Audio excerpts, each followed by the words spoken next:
మనసే శివధనుసైనది తొలి చూపుల వశమైనది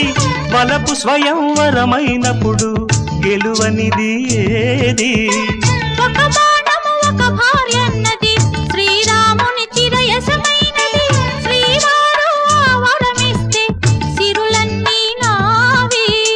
తొలి చుక్కవు నీవే చుక్కానివి నీవే తుడిదాకా నీవే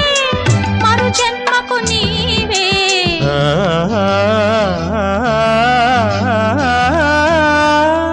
జానకి కలగనలేదు రాముని సతి కాగలనని ఏనాడు